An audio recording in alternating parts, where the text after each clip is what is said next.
नक्सलवाद के खात्मे की डेडलाइन अब बेहद नजदीक है। महज 60 दिनों के अंदर देश में नक्सल वाले राज्यों में नक्सलियों के खिलाफ एक कड़ा एक्शन होने वाला है। इस ऑपरेशन की शुरुआत भी कर दी गई, लेकिन सबसे बड़ी बात कि इस बार जवानों के साथ अंतिम लड़ाई में पूर्व नक्सली भी शामिल हो गए। हाथ में हथियार लेकर सुरक्षा बल के जवानों के साथ जंगल में घूम रहे हैं और इस लड़ाई को मुकाम तक पहुंचाने में अपनी भूमिका निभा रहे हैं। बात झारखंड की करें या छत्तीसगढ़ की, नक्सलियों के खिलाफ बड़ी कार्रवाई की जा रही है। सुरक्षा बल के जवान जंगल में उतरकर बड़े कमांडर को टारगेट कर आगे बढ़ रहे हैं, लेकिन इस बार जो नक्सली जंगल में जब सुरक्षा बल के जवानों की दबिश बढ़ी तो वह गांव की ओर भागे, तो ऐसे में उनकी पहचान करना मुश्किल थी। यही वजह है कि अब तमाम आत्मसमर्पण करने वाले या पूर्व में जो नक्सल संगठन में शामिल थे वह सुरक्षा बल के जवानों के साथ आ गए और जंगल में बड़े कमांडरों की तलाश में निकल गए हैं। अगर हम बात सबसे पहले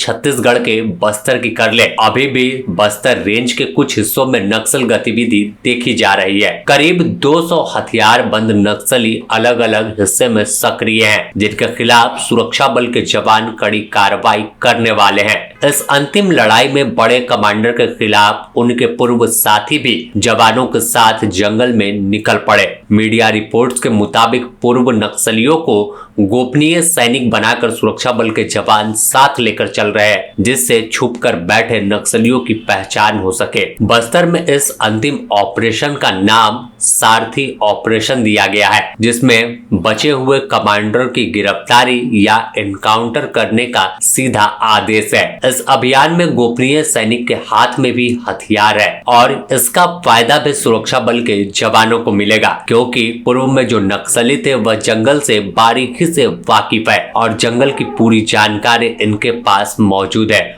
और सबसे बड़ी बात कि नक्सलियों की हर मूवमेंट के बारे में यह पहले से जानते हैं, किस इलाके में वह मौजूद रह सकते हैं और कहां से वार हो सकता है। तो यह एक कहे कि कवच के तौर पर गोपनीय सैनिक साथ कदम से कदम मिलाकर सुरक्षा बल के जवानों के साथ चल रहे हैं। सुरक्षा बल के जवानों को एक गुप्त सूचना मिली कि जब जंगल में अभियान तेज हुआ तो नक्सली गांव की ओर निकल गए, यानी गांव का रुख कर लिया, जिससे उनकी पहचान ना हो सके और इस अभियान में वह बच निकले।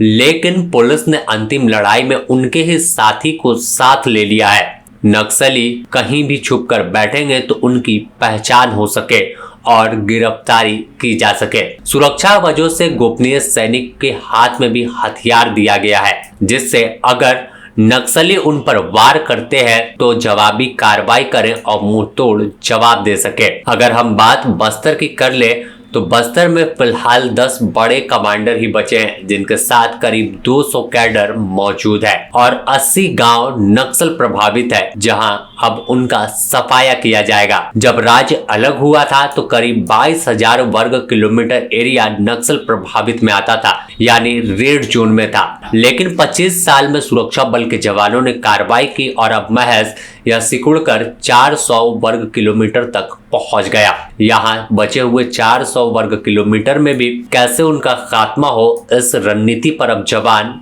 एक्शन में है। अगर हम सुरक्षा बल के जवानों की कार्रवाई की बात कर ले तो अब तक की कार्रवाई में कई बड़े कमांडर खत्म हुए। 21 मई को बसव राजू मारा गया। इसके बाद चलपति, विवेक जी, प्रयाग मांझी, नरसिम्हा, राजेश तिवारी, भास्कर, सहदेव सोरेन, राजू, सत्यनारायण और माड़वी हिड़मा, गणेश के अनलदा उर्फ तूफान जी के साथ कई बड़े कमांडर ढेर हो गए, जिससे नक्सली संगठन पूरी तरह बैक फुट पर आ गया, क्योंकि इनका नेतृत्व करता ही खत्म हो गया। और यही वजह है कि लगातार सुरक्षा बल के जवानों के सामने बड़े नक्सलियों ने हथियार भी डाल दिया। अगर टॉप आत्मसमर्पण करने वाले नक्सलियों की बात करें तो अक्टूबर 2025 में भूपति उर्फ सोनू दादा बड़े कमांडर थे, सेंट्रल कमेटी सदस्य थे। इन्होंने महाराष्ट्र में आत्मसमर्पण कर दिया। इसके बाद पुलरली प्रसाद उर्फ चंदन्ना नवंबर 2025 में आत्मसमर्पण कर दिया। रामदेव उर्फ सोमा दिसंबर 2025, सतीश उर्फ रूपेश 2025 के अक्टूबर माह में सुजाता उर्फ कल्पना सितंबर 2025 और बारस देवा ने भी हथियार डालकर मुख्य धारा का रुख किया, यानी सशस्त्र आंदोलन की बात जो एक नक्सली कर रहे थे, इन तमाम लोगों ने हथियार डालकर नई शुरुआत कर दी और कहा कि संवैधानिक तरीके से अब अपनी लड़ाई को लड़ेंगे। अगर देखें तो केंद्र सरकार ने 31 मार्च 2026 तक नक्सलियों के खात्मे की डेडलाइन तय की है, जिससे पूरी तरह नक्सल मुक्त हो जाए राज्य, कहीं कोई लाल सलाम की गूंज ना गूंजे और विकास के काम में कोई इलाका बाकी ना रहे। यही वजह है कि झारखंड के सारंडा से लेकर बस्तर तक जहां नक्सलियों की हुकूमत चलती थी, अब उनका खात्मा कैसे हो और कैसे बचे हुए नक्सलियों को या तो हथियार डालने पर मजबूर कर दे या फिर मुठभेड़ में मार दे, इस दिशा में जवान आगे चल रहे हैं। अब इस पूरे ऑपरेशन में सबसे बड़ी भूमिका की बात कर ले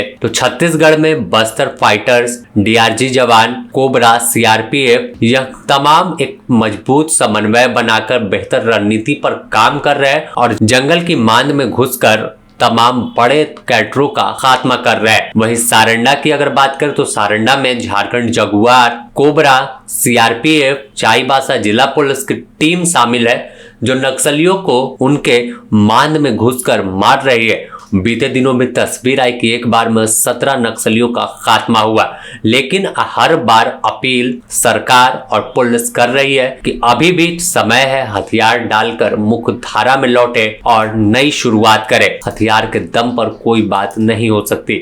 हथियार रख कर आइए, आपका स्वागत होगा और आपको तमाम सरकारी सुविधा और सरकार की नीति के तहत कई योजनाओं का लाभ दिया जाएगा। बने रहे द न्यूज पोस्ट के साथ, इससे जुड़ी और भी अपडेट आपको देंगे।